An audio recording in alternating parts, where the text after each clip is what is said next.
Bueno, entramos a la cuarta sección de nuestro programa y como uno de las noticias más importantes de la semana y este año es la de los comicios en la hermana República Bolivariana de Venezuela, pues vamos a volver sobre el tema porque pues obviamente este da para tiene muchas aristas y da para que le dediquemos algún tiempo, ¿no? Y tenemos comunicación con Manuel Caicedo Paz, un hombre vinculado a las luchas sociales y quien también está muy preocupado por lo que ocurre en la hermana República Bolivariana de Venezuela y sobre todo por la actitud de algunos sectores dentro del campo alternativo, de lo que se denomina el progresismo y algunas personas dentro de la izquierda que terminan pues casi que en connivencia con esa situación que se está presentando de la extrema derecha otra vez a nivel no solo de Venezuela y no internacionalmente, tratando de llevar a cabo una contrarrevolución en la República Bolivariana de Venezuela. Gracias, Manuel Caicedo Paz, por acompañarnos en Periodismo Libre. ¿Y cuáles son sus preocupaciones? ¿Cómo observa usted esto en el campo alternativo? Hola, compañero Luis Alfonso, mucho gusto, como siempre, aquí usted en la lucha por este programa, por la comunicación alternativa, me parece muy bien. Estaba escuchándoles hace un momento, lamentablemente no pude oír a quienes hablaron desde la propia Venezuela, quienes estuvieron allá en la observación electoral, pero de todas maneras hay unas reflexiones que son de la cotidianidad sobre ese tema. Mire, tendríamos que profundizar mucho en ello, pero ahora dejemos enunciado lo que, por ejemplo, pensamos personalmente del tema. Hablemos principal y primeramente del tema Nicolás Maduro, porque es el trompito ponedor, es el trompo quiñador que vienen utilizando para desprestigiar el proceso y para justificar todo tipo de sanciones y de probable intervención militar, que sería lo más grave. La pelea, compañeros y compañeros que nos escuchan, el imperialismo norteamericano, porque es una categoría que hemos abandonado también, ¿no? Nos hemos olvidado que los Estados Unidos no es un país común y corriente, sino que tiene la caracterización que los clásicos de la economía política marxista le dieron, es el imperialismo, es decir, el país capitalista que por su altísimo grado de desarrollo domina la economía mundial y por eso tiene todo el poder militar, el poder político e incluso el poder cultural para intervenir en el mundo entero. Estados Unidos no es un país de buena condición, es un país que quiere dominar al mundo. ¿Cuál estrategia utilizan en el caso de Maduro, compañero Alfonso? La misma estrategia, recuerdan los mayorcitos, que se utilizó, para poner un ejemplo, con el caso de Patricio Lumumba en África. Patricio Lumumba era un historiador, sociólogo, poeta, político, revolucionario que llevó a su país, al Congo, la primera era de las liberaciones contra el imperio francés y contra el imperio inglés. ¿Qué hicieron para quitarse a Patricio Lumumba de encima y para poderlo asesinar sin que su asesinato le causara gran dolor al mundo? Pues desprestigiar a su persona, ni siquiera discutían sus ideas políticas, ni siquiera discutían lo que él pensaba de la sociedad, sino que lo presentaban como un hombre de poca monta, como un desarrapado, como un ignorante, e incluso aprovechando que era África el país de la gran fauna y de la gran flora, el continente casi desconocido, lo comparaban con gorilas, con simios, con micos, como quisieron aquí hacer en Colombia con nuestra presidenta Francia Márquez. Yo recuerdo, yo estaba llegando a la adolescencia cuando Patricio Lumumba era famoso, y en la escuela, compañero, y en los barrios que eran de puros Lumumbas, es decir, de negritos como yo, de gente pobre como yo, para burlarse de otros le decíamos Gulumba, Gulumba, Lumumba, Lumumba, porque era la imagen que nos habían vendido, es decir, desprestigiar al sujeto.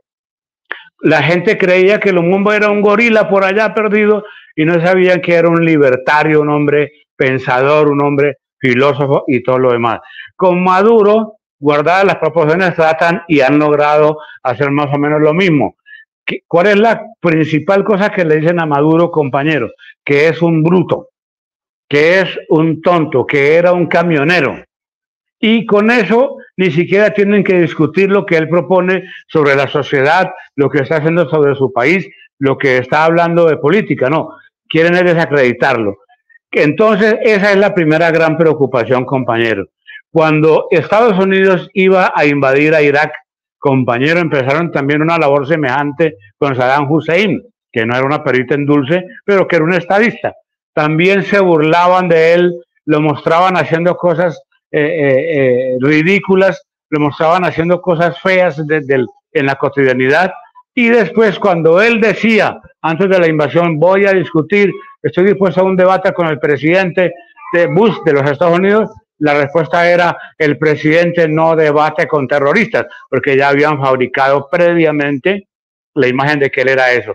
Con Maduro quieren construir una imagen de que además de que es un bruto, es un hombre malo per se, malo malo porque sí, malo porque quiere ser malo. Entonces, mucho cuidado que a través de los medios hegemónicos, como usted los denomina y como efectivamente son, están tratando de destruir la imagen de Maduro, el político, el hombre pensante, el líder que ha llevado a su país al Estado y que ha resistido durante muchos años como Chávez, y quieren convertirlo en un objeto de burla. Mucha gente cae en eso porque gente que conozco me dicen que es que Maduro es un bruto, que es un tonto y que incluso dicen que Chávez era mejor que él, pero cuando estaba Chávez también se burlaban de él.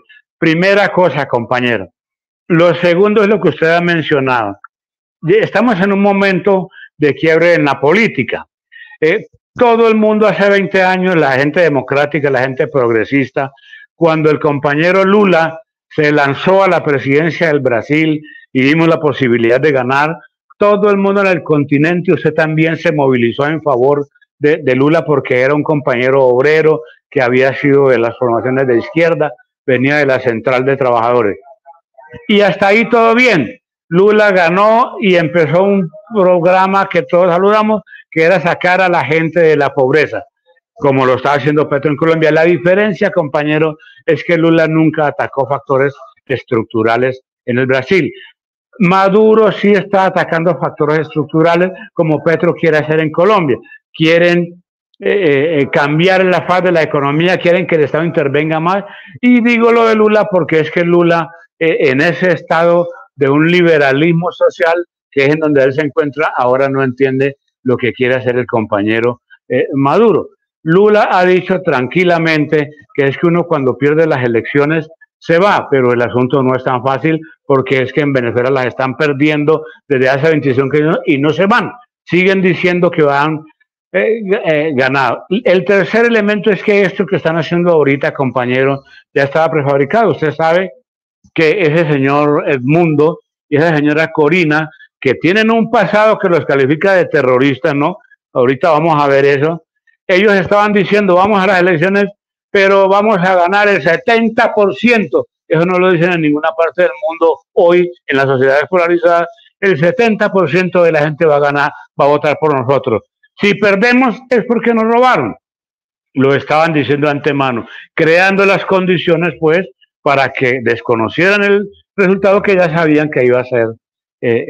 Entonces, compañero, alguna gente nuestra, de nuestro sector, incluso un presentador de un programa de RTBC, que es nuestro noticiero, que es nuestra señal de medios alternativos, en un programa que hizo el lunes, al día siguiente del evento electoral, el 29 de julio, invitó a dos personas cuando todo el mundo esperaba que apareciera la contradicción de ideas. Allí presentaron fue a dos personas que ambas estaban en contra de Maduro, ambas rechazaban el triunfo de Maduro, lo ponían en duda, pero además, lo que es más grave, compañeros y compañeras y compañeros, lo que más grave era que trataban de borrar el pasado tenebroso de Corina Machado y del Mundo. El señor El Mundo fue un agente de la CIA y no hay que escarbar mucho cuando alguien le dice que es agente de la CIA. En América Latina, compañeros, cuando llega un agente de la CIA, ya sabemos a qué llega, a desestabilizar, a crear zozobra, a crear caos, a promover golpes blandos o duros. Y ese señor incluso fue acusado en El Salvador de estar involucrado en hechos de terrorismo de Estado y de crímenes de lesa humanidad como el asesinato de Monseñor Oscar Arnulfo Romero. A ese señor era que defendían en la mesa los señores del señor Mauricio Jaramillo, así el 29 de este mes, y a Corina Machado, que tiene dos elementos para no hablar de todo lo sucia que es. Primero, la carta que ella le mandó al genocida Netanyahu, al que hoy está protagonizando el asesinato masivo y sistemático de niños, niñas y mujeres en Palestina, con bombardeos sobre una población que no tiene ni dónde esconderse. Esa señora le mandó una carta a ese Netanyahu diciéndole que por favor, rogándole el favor de que interviniera militarmente contra Venezuela para poder quitarse encima al chavismo, al proceso bolivariano. Eso es un crimen de lesa humanidad y como han dicho, en Francia la señora no solamente estaría inhabilitada, sino presa y además en la cárcel y en algunos países y en algunos estados de los propios Estados Unidos, si eso ocurre en algún estado, le hubieran aplicado la pena de muerte, donde todavía existe. Y también le pidió a Estados Unidos la señora que redoblara las sanciones económicas contra su país, a sabiendas de que son esas sanciones económicas las que han impedido la estabilidad de la economía venezolana y las que han generado, en últimas, todo ese éxodo de venezolanos y venezolanas que vemos en los países de América y principalmente en Colombia. Es la inasistencia económica, es el bloqueo económico lo que ha provocado ese éxodo masivo de personas y la señora pedía que eso se redoblara. Entonces, compañero, veo, digamos, para decirlo de una manera muy decente, confusión en algunas filas de lo que llamamos el progresismo y la izquierda en Colombia.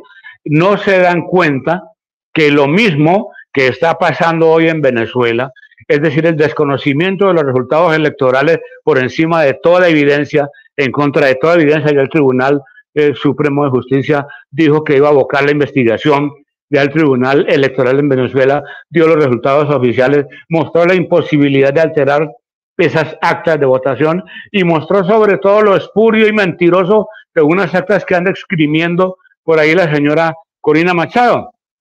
Mostraron cómo en esas actas no iba la firma de las personas que tenían que firmarlas, o sea, que se las inventaron. Eso que está pasando allá, compañeros, puede ocurrir tranquilamente en Colombia en 2026, cuando, como va a ocurrir, vamos a elegir a otro gobierno progresista para continuar la tarea del compañero Gustavo Petro. Entonces, bueno, la alarma es esa, compañero. Eso mismo que están haciendo allá, nos lo harán en Colombia y por lo tanto tienen que cambiar esa posición equívoca sobre el gobierno venezolano. Gústeles o no les guste la persona de él, lo camionero, lo mal hablado, etcétera, etcétera. Bueno, es que hay mucha confusión en el campo alternativo a... El discurso hegemónico hace estragos. Manuel, el discurso hegemónico hace estragos. Exactamente, compañero. Cuando la gente habla contra los discursos hegemónicos y contra las narrativas de los medios de la oligarquía, pues más adelante, ¡prum!, resbala y cae, como dice el disco, ¿no? Resbala y cae y asumen el mismo discurso. De modo que lo que hace falta es mayor difusión, lo que hace falta es un trabajo de mayor análisis, de mayor información para poder debatir con argumentos, porque no se está debatiendo, se está obrando de manera sesgada, se está partiendo de prejuicios. Y si alguien ha sacado adelante a Venezuela contra el bloqueo, contra el robo de Citgo, contra el robo de sus recursos en Inglaterra, contra sus reservas en oro, contra el bloqueo a la industria petrolera, contra el bloqueo económico, ha sido el presidente Nicolás Maduro, que ha demostrado su capacidad de liderazgo, de estadista, y que ha demostrado también que está muy comprometido con las necesidades de su pueblo. De modo que ahí queda la reflexión que quería plantear Manuel Caicedo. Y una inquietud final, ¿qué información hay en relación con las movilizaciones que se plantean para el próximo 7 de agosto, cuando se cumplen los 2 años de gobierno del presidente Gustavo Petro? Pues aquí en Cali hasta ahora no hay convocatoria. Ayer estábamos hablando en redes con la CUT y aún no hay convocatoria. Está lo de Bogotá principalmente, que es un evento de Plaza de Bolívar. Pero de todas maneras, este es un día que el gobierno le ha dado mucha importancia y que los sectores realmente de apoyo de izquierda le han dado mucha importancia a eso. Pero compañero, déjeme decir una última cosa sobre el caso Maduro a propósito de precisamente el tema de reelección o no reelección. Cuando Maduro dice lo que mencionaba ahora, cuando el señor Lula dice que cuando una persona pierde las elecciones, simplemente sale y se va, pues es que es cuando las pierde, pero en Venezuela llevan 32 elecciones, compañero, desde hace 25 años, es decir, tienen más de una elección por año. Eso no se da en ninguna parte, sin contar las elecciones locales y regionales para esas autoridades.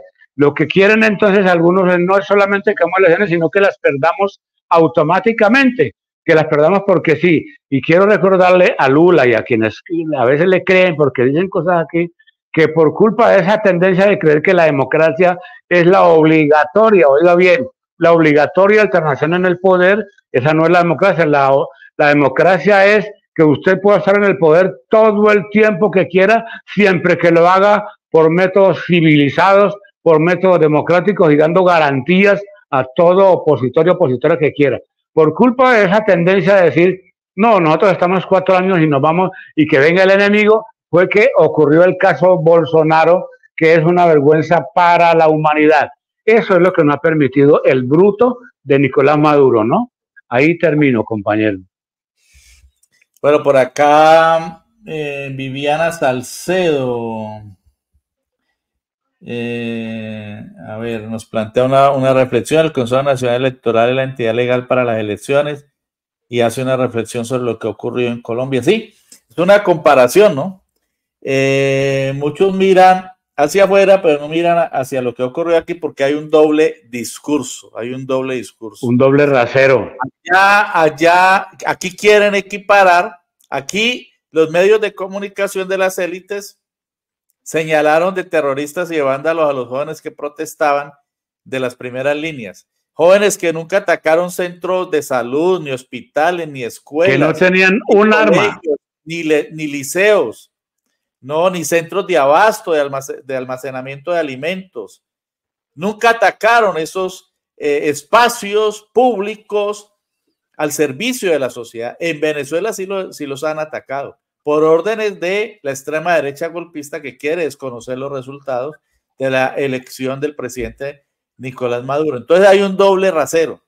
Es más, a los migrantes acá los tratan de la peor forma, pero ahora sí se muestran considerados con ellos por oportunismo para tratar de generar un discurso de odio contra los resultados electorales en Venezuela. Acá también otras personas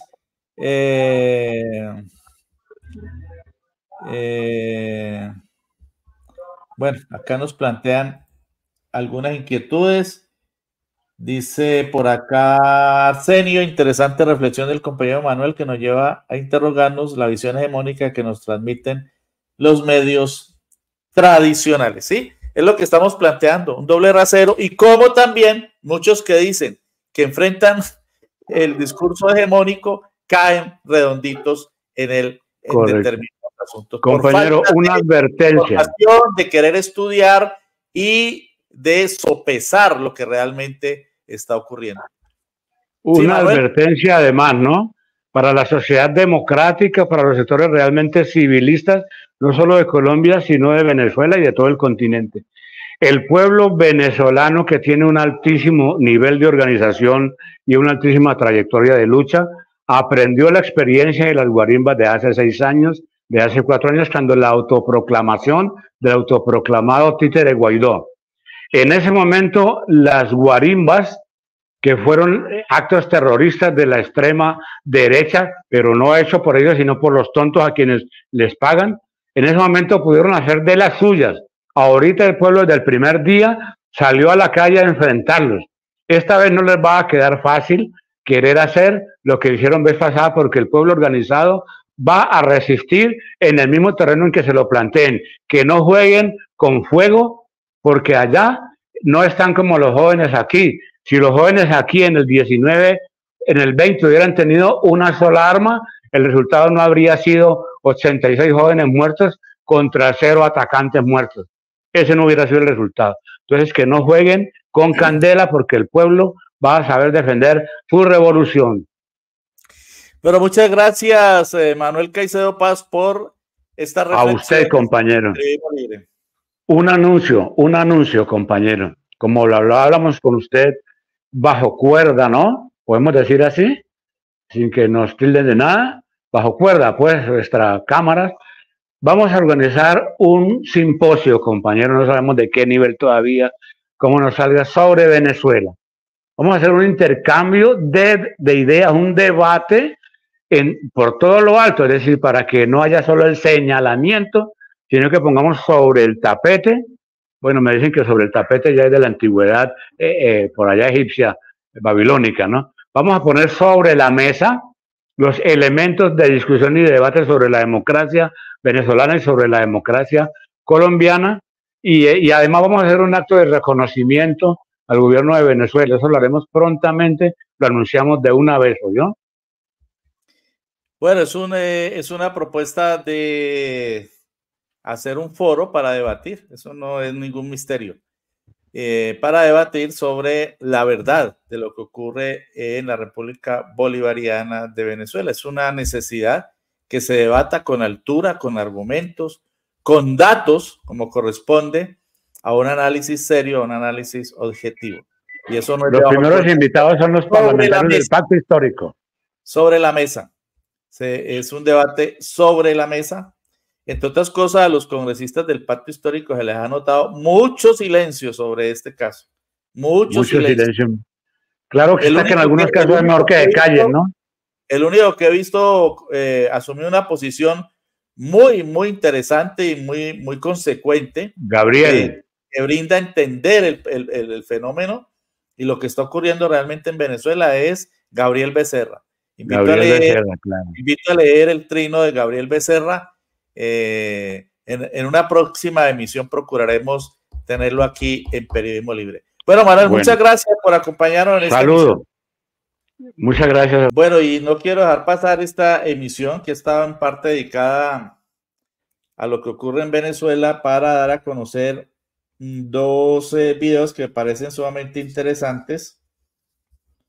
El primero, el diputado Gerardo Fernández Noroña, un diputado mexicano, que miren ustedes lo que plantea en relación con lo que está ocurriendo allá. Fíjense, un milagro de la Cuarta Transformación. El PRI, que por décadas hizo fraude electoral, ahora es demócrata. ¡Qué dulzura! Vienen, solo les faltó decir que dice Alejandro Moreno que está en contra de la reelección. Y luego los paniaguados que hicieron un majadero fraude electoral en 2006 y que con el punto 26 de diferencia se negaron al voto por voto, casilla por casilla en esa elección, vienen a pedir, con esa alma democrática que tienen, que en Venezuela se haga el recuento. No tienen vergüenza, no tienen moral, no tienen principios, son unos farsantes. Les voy a decir cuál es el tema en Venezuela. 303.8 billones de barriles de petróleo de reservas. Ese es el tema. ¿Cuándo le ha importado a esta oposición farsante o al gobierno de Estados Unidos la democracia en Arabia Saudita? ¿Cuándo le ha importado la igualdad de derechos de las mujeres en Arabia Saudita? ¿Cuándo le ha importado los derechos humanos en Arabia Saudita? Pues creo que no les importa porque les llega el petróleo a sus patrones, el gobierno de Estados Unidos. Pandilla de vendepatrias es lo que son. Pandilla de lacayos que están validando la intervención imperialista en Venezuela. La OEA, yo no sabía que fuera órgano electoral. Ahora resulta que la OEA dice quién gana en un país. ¿A cuenta de qué? ¿Con qué datos? Los diputados farsantes venezolanos que estuvieron con ustedes ahí queriendo tomarle el pelo al pueblo de México trajeron las actas del 81% de los resultados dándose a conocer para demostrar que hubo una distorsión, para demostrar que hubo un fraude, para demostrar que no se respetó la voluntad popular. No trajeron nada, porque lo único que tienen es violencia, lo único que tienen es fascismo, lo único que tienen es la desvergüenza de permitir un bloqueo económico a países y a pueblos que han determinado decidir su propio camino, como es el caso de Cuba y Venezuela. Dictaduras con elecciones. Bueno, la reflexión muy interesante que ha hecho en redes el diputado mexicano Gerardo Fernández Noroña del partido Morena, el partido del presidente Andrés Manuel López Obrador, refiriéndose a los diputados pues de la oligarquía mexicana que ahora hablan de pedirle cuentas al Consejo Nacional Electoral venezolano, cuando esa oligarquía mexicana siempre ha sido cómplice de allá sí una serie de elecciones en las que se le robaron las elecciones y los resultados a Andrés Manuel López Obrador, por lo menos en 2 oportunidades. Y sobre el concepto del cibergolpe, veamos este video que resulta interesante, difundido por Roy López Rivas en redes. La operación psicológica en redes sociales montada por Elon Musk contra Venezuela es inédita, y transmite esta explicación, y es interesante porque es de un joven, de una persona muy joven en Venezuela. Venezuela somos ratas de laboratorio. Estamos ante una de las primeras operaciones ciberpsicológicas más importantes de este siglo. Una operación diseñada por los mejores hackers y estrategas de marketing del planeta Tierra. Somos testigos de la imposición de una neurosis colectiva diseñada para manipular la conducta de todos los adictos a las redes sociales. ¡Ay! No sé qué pensar, maldito Maduro de mierda. ¡Maldito gobierno chavista de mierda! Y esto tiene que ver con Elon Musk. Antes, durante y después de las elecciones, vimos cómo se impuso el lenguaje de odio en Venezuela. Como un alma más huevo, ni siquiera me manda a buscar, que odio es lo que te tengo. Una parte de la población fue totalmente... Pero se interrumpió. ¿Pasó algo? Se interrumpió el video. Bueno, vamos a ver si lo podemos restablecer la parte final, porque es un análisis que hace un joven venezolano sobre Venezuela somos ratas. Odio es lo que te tengo. Una parte de la población fue totalmente disociada de la realidad. Los ataques cibernéticos al CNE son reales. Incluso ya tenían una página de altísima tecnología montada para publicar actas falsas. Todo esto combinado con acciones violentas dirigidas a destruir símbolos importantes para el chavismo. Hablamos de una gran operación de terror psicológico contra los que apoyan al presidente Nicolás Maduro. Estamos presenciando el primer golpe de Estado cibernético de la historia. Los algoritmos diseñados para manipular la conducta humana están siendo utilizados para destruir un país. Lo más triste de esta situación es que los venezolanos vamos a ser víctimas de una guerra civil si no se frena el odio. Y es lo que se está haciendo por parte del gobierno del presidente Nicolás Maduro, frenando el odio y manteniendo la calma. Como decía en un segmento anterior Manuel Caicedo, es muy diferente lo que se está presentando ahora con lo que se presentó en las guarimbas, o sea, en los actos terroristas de la extrema derecha en 2014 y en 2017, cuando durante meses mantuvieron en jaque a la sociedad, causando mucho daño estos señores de la extrema derecha. Ahora han sido neutralizados en 3 días. Esperamos que la paz, que el sosiego, que la calma siga reinando en la hermana República de Venezuela. 2 videos que queríamos dar a conocer a propósito pues de este concepto que se empieza a generalizar de un golpe cibernético por parte de los grandes pulpos, de los grandes monopolios de las élites mundiales, sobre todo estadounidenses, Elon Musk y otros, que van en busca de los recursos naturales, entre ellos algunos que les garantizan el mantener el gran negocio de la nanotecnología, de la cibernética. Y como Venezuela es un país con grandes recursos naturales, pues van en pos de esos recursos naturales. Y el otro, el del diputado mexicano, que hacía alusión a la hipocresía de la que hacen gala todas las oligarquías del continente, que se rasgan ahora las vestiduras cuando ellos han sido los más corruptos, esas oligarquías latinoamericanas, y los que más violaciones a las normas electorales han desarrollado a lo largo de la historia.